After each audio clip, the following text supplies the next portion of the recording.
مسلمان چوری بھی کرتا ہے، مسلمان زنا بھی کرتا ہے، مسلمان جھوٹ بھی بولتا ہے، مسلمان شراب بھی پیتا ہے، مسلمان گالی بھی دیتا ہے، مسلمان اپنے پڑوسی کو ستاتا بھی ہے. ہم کنورٹڈ مسلمان ہیں، اس میں کوئی دو رائے نہیں. مولانا صاحب، مردوں کے لیے 72 حوریں اور عورتوں کے لیے وہی والا شوہر جو یہاں پر ہے، یہ تو بڑی غلط بات ہے. عورتوں کو بھی تو کوئی چوائس دیجئے نا، عورتوں کے لیے بھی کوئی اٹریکشن رکھیے. کیا عورتوں کا دل نہیں ہے؟ یہ کیا بات ہوئی؟ اور وہاں پہ تو کچھ اور بتایا ہی نہیں کہ عورتوں کے لیے کیا ہے جنت میں. کیا شاپنگ مال ہے؟ کیا لائبریری ہے؟ کچھ ہے؟ صرف 72 حوروں کا ذکر ہے، شراب کا ذکر ہے، ڈرائی فروٹ ہوگا، پھل ہوں گے، اور 72 حوروں کے ساتھ رہتے رہیں گے. اور کتنے مولانا ہمارے یہاں کے ہیں جو بتاتے ہیں کہ کتنی طاقت آ جائے گی مردوں میں. تو یہ سب کچھ کیا عیاشی نہیں ہے؟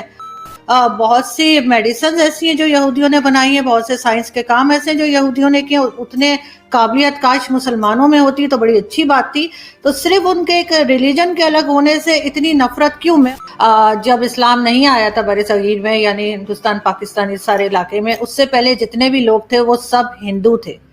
کیا یہ بات صحیح ہے؟ آپ مانتے ہیں اس بات کو کہ اسلام آنے سے پہلے جتنے بھی لوگ یہاں پر ہیں، ہمارے آباء و اجداد یا جو بھی، سب ہندو تھے؟ جیسے آپ بتا رہے ہیں کہ جو بھی نان مسلمز ہوں گے نا، وہ جنت میں جائیں گے، اور چاہے وہ جتنے مرضی اچھے انسان، اس سے کوئی فرق نہیں پڑتا، صرف مسلمان جائیں گے. تو جو درگاہیں ہیں، جو ہمارے یہاں کی جو ہوتے ہیں مزار ہوتے ہیں، اس پہ تو ہندو بھی بہت زیادہ جاتے ہیں. انڈیا میں تو اسپیشلی، پاکستان میں شاید اتنا نہ ہو رواج، کیونکہ ہم نے تو خیر مائنورٹی کو اتنا چھوڑا ہی نہیں ہے، تھوڑی سی رہ گئی ہے. لیکن یہ کہ انڈیا میں بہت زیادہ جاتے. تو آپ کے خیال سے اگر جو لوگ ہمارے ساتھ جنت میں داخل تک نہیں ہو سکتے، ان کے پیسے لینا، ان سے چادر لینا، ان سے سامان لینا، کیا یہ سب جائز ہے؟ بالکل ناجائز ہے. قبر پہ جانا، قبر پہ جا کر سجدہ کرنا، قبر پہ جا کر چپا چڑھانا، قبر پہ جا کر ہاتھ اٹھا کر دعا مانگنا، یہ ساری چیزیں ناجائز ہیں، حرام ہیں. جو لوگ مسلمان کرتے ہیں وہ بھی غلط کر رہے ہیں، اور جو غیر مسلموں سے اس طرح کا پیسہ لے رہے ہیں ناجائز دین کے نام پر، وہ بھی غلط ہے. جنت جو ہے 72 حوروں والی بات نہیں بتائی کہ وہ 72 حوروں کا جو بتایا گیا ہے مردوں کے لیے، وہ کیا ہے؟ کیا وہ عیاشی نہیں ہے وہاں پہ؟ اور تو کچھ نہیں بتایا کہ نہ شاپنگ مال ہے، نہ لائبریری ہے. عورتوں کے لیے کیا ہے؟ فار ایگزامپل، میں بہت اچھے کام کرتی ہوں، سارے اسلام کے رول فالو کرتی ہوں، میں جنت میں جاؤں گی، مجھے وہاں کیا ملے گا؟ آپ جنت میں ان 72 حوروں کی سردار ہوں گی، اور جو شوہر آپ کی زندگی میں تھے، وہی شوہر آپ کے وہاں پہ رہیں گے. اگر آپ کے شوہر بھی اچھے کام کرتے ہوں گے، اگر دونوں آدمی جنت میں جائیں گے تو ظاہر بات ہے آپ ان حوروں کی سردار رہیں گی. اور دیکھیے، وہ عیاشی نہیں ہے. ایک چیز میں آپ کو بتا دوں، یہ پھر وہی بات آتی ہے جیسے میں نے جواب دیا کہ یہ دنیا کے اندر ان اچھے اعمال کی جزا ہے، ان اچھے اعمال کا سب. وہاں عیاشی کا تصور بھی نہیں کر سکتا آدمی. دیکھیے، وہاں جو ہے شہوت جیسے دنیا میں آدمی پوری کرتا ہے، وہاں شہوت کا وہ طریقہ نہیں ہوگا.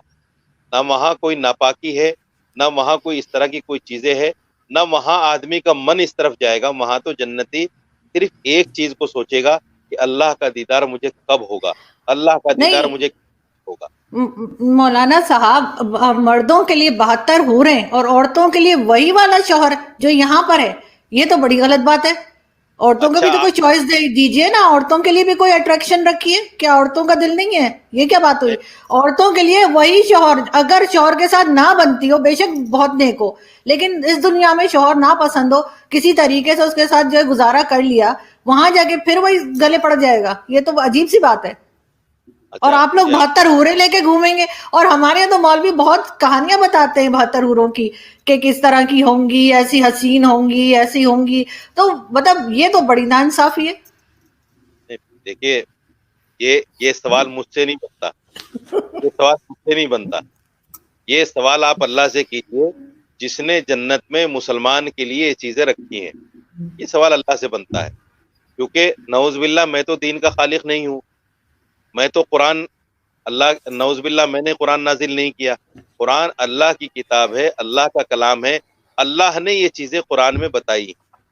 تو اب یہ سوال تو مجھ سے نہیں بنتا کہ صاحب جنت میں میرے لیے کیوں ایسی چیز نہیں ہے. مولانا صاحب، جو جنت کا نقشہ کھینچا گیا ہے ہمارے یہاں کہ وہاں پہ شراب ملے گی، 72 حوریں ملیں گی، وہ بھی تو ایک عیاشی کا ہی اڈا ہمیں لگے گا یا نہیں؟ وہ بھی تو صرف یہی بتایا گیا ہے کہ مردوں کو 72 حوریں ملیں گی، ایسی لمبی ہوں گی، ایسی ہوں گی، ویسی ہوں گی، 100 کپڑے پہنے ہوں گے پھر بھی باڈی نظر آئے گی۔ موجود ہے اس پہ انٹرنیٹ پہ، انٹرنیٹ پہ مولانا طارق جمیل بتا رہے ہیں، اور شراب وہاں بھی پینے کا کہا گیا ہے۔ باقی یہودیوں کی اگر آپ بات کر رہے ہیں تو بہت سی میڈیسنز ایسی ہیں جو یہودیوں نے بنائی ہیں، بہت سے سائنس کے کام ایسے ہیں جو یہودیوں نے کیے، اتنے قابلیت کاش مسلمانوں میں ہوتی تو بڑی اچھی بات تھی۔ تو صرف ان کے ایک ریلیجن کے الگ ہونے سے اتنی نفرت کیوں؟ میں اور آپ جس پہ بات کر رہے ہیں یہ بھی یہودیوں کا ہی بنایا ہوا ہے۔ تو یہودیوں کی ہم میڈیسن کھا سکتے ہیں، ان کی سائنس کی ہر چیز ہم استعمال کر سکتے ہیں، موبائل یوز کر سکتے ہیں، لیکن یہودیوں کو ہم کیوں برا بھلا کہتے ہیں؟ اور وہی جو جنت کی میں نے بات کی تو وہاں پہ تو کچھ اور بتایا ہی نہیں کہ عورتوں کے لیے کیا ہے جنت میں، کیا شاپنگ مال ہے، کیا لائبریری ہے، کچھ ہے؟ صرف 72 حوروں کا ذکر ہے، شراب کا ذکر ہے، ڈرائی فروٹ ہوگا، پھل ہوں گے، اور 72 حوروں کے ساتھ رہتے رہیں گے۔ اور کتنے مولانا ہمارے یہاں کے ہیں جو بتاتے ہیں کہ کتنی طاقت آ جائے گی مردوں میں۔ تو یہ سب کچھ کیا عیاشی نہیں ہے؟ اور اگر وہ جو ہے سعودی عرب کا کراؤن پرنس اگر اس چیز کو لے کر آ رہے ہیں ماڈرن طریقے سے آگے بڑھ رہے ہیں جہاں پہ ساری دنیا کا مقابلہ کر سکیں سائنس میں، ٹیکنالوجی میں، ایجوکیشن میں، تو وہ آپ کہہ رہے ہیں کہ غلط ہے؟ اگر دنیا میں قرآن نے شراب پر پابندی لگائی ہے، شراب کو حرام کہا ہے، تو شراب دنیا میں حرام ہے۔ اور اگر قرآن یہ کہتا ہے کہ جنت میں جانے کے بعد انسان کو شراب طہور کہا ہے، اس کو شراب طہور کا مطلب پاک پانی، حرام پانی نہیں، ناپاک پانی نہیں، ایسا پانی نہیں جس سے آدمی بہک جائے، ایسا پانی نہیں جس سے نشے میں آ جائے، ایسا پانی نہیں جس سے پھر آدمی عیاشی کرے۔ شرابن طہورا کہا ہے قرآن۔ تو شرابن طہورا اگر اللہ جنت میں جنتیوں کو دے گا تو اس پر میں سمجھتا ہوں اس پر تو اعتراض نہیں ہونا چاہیے، کیونکہ دین تو اللہ کی ماننے کا نام ہے۔ جب ہم نے دنیا میں اللہ کی بات کو مانا ہے، اللہ چاہی زندگی گزاری ہے، قرآن چاہی زندگی گزاری ہے، اور جنت میں جا کر اگر ہمیں اللہ اس کا بدل دے رہا ہے، اس کا ثواب دے رہا ہے، اس کی جزا دے رہا ہے، تو اس پر تو اعتراض نہیں ہونا چاہیے مسلمان کو۔ غیر مسلم اگر اس طرح کی بات کہے کہ ایسا کیوں ہے تو اس کا جواب تو سمجھ میں آتا ہے، اعتراض تو سمجھ میں آتا ہے، لیکن ایک مسلمان یہ کہے کہ ایسا کیوں اور دنیا میں ایسا کیوں نہیں، تو میں سمجھتا ہوں کہ پھر میں ایک بات کہوں گا کہ دین سے دوری کا نتیجہ ہے جب تک آدمی قرآن کو صحیح نہیں سمجھے گا، قرآن کو صحیح نہیں پڑھے گا، حدیث کو صحیح نہیں سمجھے گا، حدیث کو نہیں پڑھے گا، اس وقت تک یہ چیزیں اس کو سمجھ میں نہیں آئیں۔ دوسری بات، محمد بن سلمان نے دنیا میں شراب کو جائز قرار دیا ہے۔ قرآن کہتا ہے شراب ناجائز ہے، قرآن کہتا ہے جوا ناجائز ہے، اور محمد بن سلمان دنیا میں کہتا ہے کہ جوا جائز ہے۔ تو آپ مجھے بتائیے قرآن کی مخالفت کون سا؟ قرآن میں کہاں جائز ہے شراب؟ قرآن میں کہاں جائز ہے جوا؟ قرآن میں کہاں جائز ہے طوائف کے ساتھ جو ہے اس کا مجرا دے، اس کے ناچ گانے دیکھنا کہاں جائز ہے؟ مجھے بتا دیجئے قرآن میں کہاں جائز ہے کہ عورتیں جو ہے برقع چھوڑ کر جو ہے ایسے ہی کھلم کھلا پھرتے ہیں۔ دوسری بات، آپ نے یہودی کے بارے میں کہا کہ صاحب ٹیکنالوجی تو آپ استعمال کر رہے ہیں لیکن ان کو برا مانتے ہیں۔ میں یہودی کو بحیثیت ریلیجس برا نہیں مانتا، میں یہودی کو اس لیے برا مانتا ہوں چونکہ ان کی جتنی پالیسیز ہیں وہ سب اسلام اور مسلمان کے خلاف۔ سپوز کیجیے میں ایک بہت بڑی بات آپ سے کہنے جا رہا ہوں آپ کے چینل پہ، آپ نے 9/11 کا نام سنا ہوگا، بڑا مشہور واقعہ ہے۔ 9/11 یہودیوں کی دین تھی اسلام اور مسلمان کو بدنام کرنے کی۔ 9/11 کو سچا واقعہ نہیں ہے۔ کیونکہ کہ آپ کے خیال سے بہت سے دوست ہمارے ہندوستانی دوست ہمیں کہتے ہیں کہ جی جب اسلام نہیں آیا تھا بر صغیر میں، یعنی ہندوستان پاکستان اس سارے علاقے میں، اس سے پہلے جتنے بھی لوگ تھے وہ سب ہندو تھے۔ کیا یہ بات صحیح ہے؟ آپ مانتے ہیں اس بات کو کہ اسلام آنے سے پہلے جتنے بھی لوگ یہاں پر ہیں، ہمارے آبا اجداد یا جو بھی، سب وہ ہندو تھے؟ نہیں دیکھیے، ہم کنورٹڈ مسلمان ہیں، اس میں کوئی دو رائے نہیں۔ ہم جو ہے ہندوستان پاکستان کے جو لوگ ہیں وہ کنورٹڈ مسلمان ہیں۔ یہاں جو لوگ عرب لوگ آئے تھے جنہوں نے ہندوستان پاکستان متحدہ ہندوستان کو فتح کیا تھا، وہ لوگ آئے اور واپس چلے گئے، انہوں نے یہاں آبادی تو کی نہیں، لیکن ان کی وجہ سے جو لوگ مسلمان ہوئے وہ ہم کنورٹڈ مسلمان۔ ہم یہ نہیں کہہ سکتے کہ ہمارے آبا و اجداد یا ہمارا شجرہ جو ہے نبی پاک صلی اللہ علیہ وسلم سے ملتا ہے یا کسی صحابی سے ملتا ہے۔ اگر کچھ لوگوں کے پاس شجرے ہیں تو وہ اوتھینٹک بھی ہو سکتے ہیں، غیر اوتھینٹک بھی ہو سکتے ہیں، لیکن اس میں کوئی دو رائے نہیں ہے کہ ہندوستان پاکستان کے جو مسلمان ہیں وہ کنورٹڈ مسلمان ہیں۔ مگر اس کا مطلب یہ بھی نہیں ہے کہ جو کنورٹڈ مسلمان ہیں وہ پکے مسلمان نہیں. مسلمان جب آدمی ایمان لے آیا اللہ پر، قرآن پر، اس کے رسولوں پر، فرشتوں پر، یوم آخرت پر، پھر وہ پکا مسلمان ہے. ان کے والد چاہے جو بھی تھے، جیسے صحابہ کرام جب نبی پاک صلی اللہ علیہ وسلم کے زمانے میں جب صحابہ کرام ایمان لائے تو ان کے والدین غیر مسلم تھے، لیکن صحابہ کرام مسلمان تھے، ایمان والے تھے. تو یہ تو نہیں کہا جا سکتا کہ اگر ماں باپ غیر مسلم ہیں تو پھر اولاد مسلمان نہیں ہو سکتی.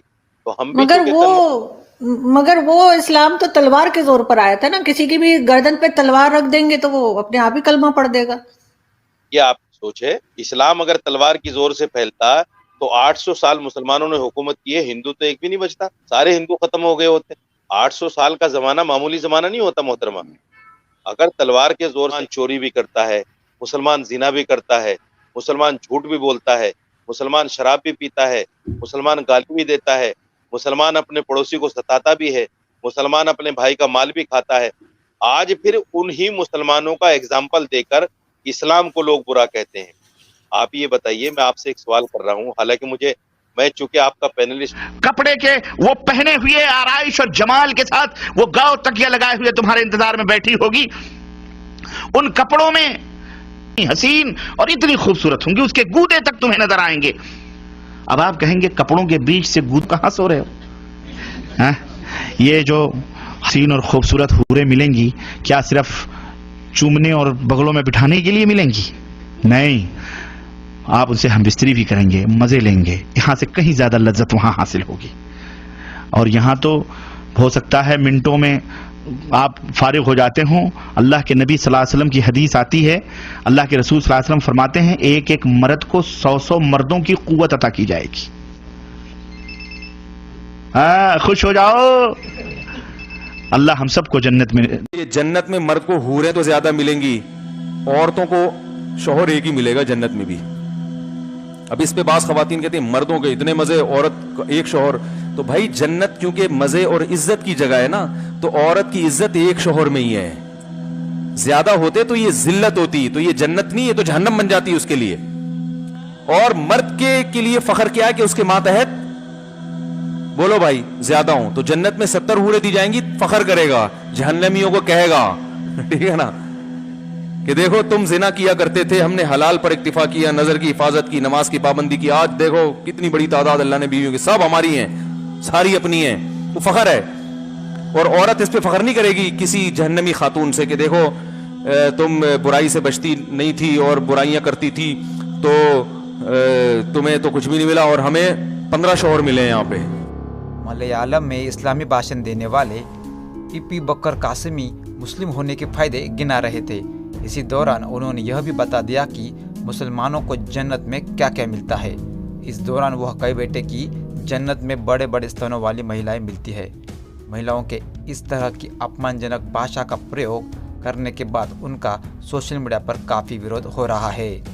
ابو قاسمی کہتے ہیں کہ جنت میں شراب کی ندیاں بہتی ہے اور بڑے بڑے بنگلوں کے ساتھ ساتھ باغ باغیچے کی سویدھا بھی ملتی ہے. انہوں نے دعویٰ کیا ہے کہ اللہ کی جنت میں جو مہیلائیں ہوتی ہے وہ نہ تو پیشاب کرتی ہے اور نہ ہی انہیں شوچ کرنے کی کوئی آوشکتا ہوتی ہے. انہوں نے دعویٰ کیا ہے کہ جنت میں جانے والے مسلمانوں کو وہاں کی حوروں کی گود میں بیٹھنے کا سوبھاگیہ پراپت ہوتا ہے.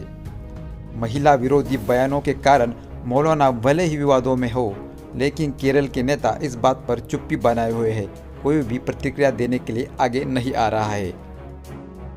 زیادہ تر نوجوانوں کو آتنکی بنانے کے لیے جنت اور 72 حوروں کے سپنے دکھائے جاتے ہیں. یہ اسلامک کٹر پنتھیوں کا برین واش کرنے کا بہت پاپولر طریقہ ہے. کٹر پنتھی اپنے نوجوانوں کو بتاتے ہیں کہ اگر وہ مذہب کے راہ میں اپنی جان دیں گے تو انہیں جنت نصیب ہوگی. جنت میں بھی انہیں ہمیشہ یوا رہنے والی اور گہری کالی آنکھوں والی 72 حوروں یا 72 پتنیوں کے ساتھ کبھی نہ ختم ہونے والے کتھت آنند کے بارے میں بتایا جاتا ہے. دوستو آپ کیا سوچتے ہو؟ کیا سچ میں جنت ہوتی ہے؟ دوستو کمنٹ کر کے ضرور بتائیے. جے ہند، جے بھارت. ملتے ہیں اگلے ویڈیو کے ساتھ.